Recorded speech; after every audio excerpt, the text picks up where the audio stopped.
عائشہ رضی اللہ تعالی عنہا بیان کرتی ہیں، ایک بار نبی اکرم صلی اللہ علیہ وسلم کی ازواج مطہرات ایک جگہ جمع تھی، ان میں سے کوئی بھی غیر حاضر نہ تھی۔ اتنے میں فاطمہ رضی اللہ تعالی عنہا تشریف لے آئیں۔ ان کی چال رسول اللہ صلی اللہ علیہ وسلم کی چال سے انتہائی مشابہ۔ نبی اکرم صلی اللہ علیہ وسلم نے فرمایا میری بیٹی کو خوش آمدید، پھر انہیں اپنی بائیں طرف بٹھا لیا اور چپکے سے انہیں کوئی بات بتلائی تو فاطمہ رضی اللہ تعالی عنہا رونے لگی۔ رسول اللہ صلی اللہ علیہ وسلم نے انہیں پھر چپکے سے کوئی بات بتائی تو وہ ہنس پڑی۔ میں نے ان سے کہا آپ رو کیوں رہی تھیں؟ انہوں نے فرمایا میں رسول اللہ صلی اللہ علیہ وسلم کا راز ظاہر نہیں کر سکتی۔ میں نے کہا میں نے کبھی اس طرح کے غم کے فوراً بعد خوشی حاصل ہوتے نہیں دیکھی جس طرح آج دیکھی۔ جب وہ روئی تھیں تو میں نے ان سے کہا رسول اللہ صلی اللہ علیہ وسلم نے ہم سب کو چھوڑ کر آپ سے خاص طور پر بات کی، یہ تو ایک شرف اور خوشی کی بات، پھر بھی آپ رو رہی ہیں۔ میں نے ان سے پوچھا کہ نبی اکرم صلی اللہ علیہ وسلم نے کیا فرمایا تھا؟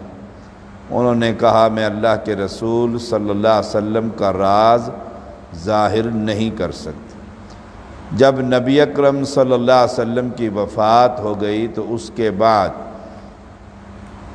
میں نے ان سے پوچھا آپ صلی اللہ علیہ وسلم نے کیا فرمایا تھا؟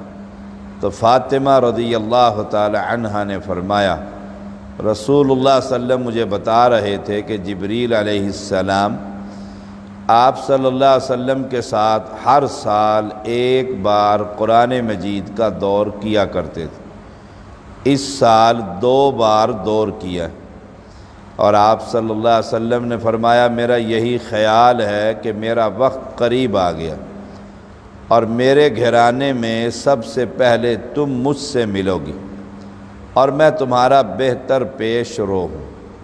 یہ سن کر مجھے رونا آ گیا۔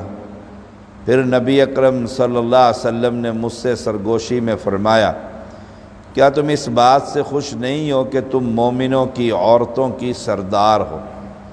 یا فرمایا تم اس امت کی عورتوں کی سردار ہو۔ اس خوشخبری کی وجہ سے مجھے ہنسی آ گئی۔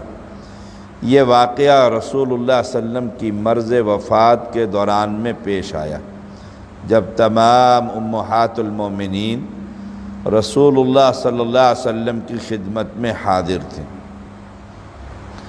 یہ واقعہ آپ کی زندگی کے آخری ہفتے میں کسی دن پیش آیا۔ اس حدیث میں فاطمہ رضی اللہ تعالی عنہا کے شرف اور فضیلت کا اظہار جنہیں رسول اللہ صلی اللہ علیہ وسلم نے خصوصی راز عطا فرمائے۔ راز کے طور پر بتائی ہوئی بات ظاہر کرنا مناسب نہیں، کیونکہ راز ایک امانت کی حیثیت رکھتا ہے اور امانت میں خیانت کرنا حرام۔ رسول اللہ صلی اللہ علیہ وسلم کا فاطمہ کو مستقبل کی خبر دینا آپ کی نبوت اور رسالت کی زبردست دلیل۔ رسول اللہ صلی اللہ علیہ وسلم نے جس قدر پیش گوئیاں فرمائیں وہ سب کی سب اسی طرح پوری ہوئیں جس طرح بیان کی گئی۔ حفاظ اکرام کا آپس میں قرآن کا دور کرنا اور بالخصوص رمضان المبارک میں اس کا اہتمام کرنا سنت نبوی۔ عمر کے آخری حصے میں نیکی کے کاموں کا اہتمام زیادہ ہونا چاہیے، یہ بات بھی ثابت ہوئی۔ دوست، احباب، رشتہ دار اگر کسی خوش کن خبر کا علم ہو انہیں خوش ہونا چاہیے۔ عائشہ رضی اللہ تعالی عنہا بیان کرتی ہیں میں نے رسول اللہ صلی اللہ علیہ وسلم سے زیادہ کسی پر تکلیف کی شدت نہیں دیکھی۔ جان نکلنے کی سختی یا نرمی اور چیز ہے، اور بیماری کی وجہ سے جسم کا تکلیف محسوس کرنا اور چیز۔ بعض اوقات مرض کی شدت کی وجہ سے وفات تک تکلیف رہتی ہے، یہ جسمانی تکلیف ہے، جس کا انسان کے نیک یا بد ہونے سے کوئی تعلق نہیں۔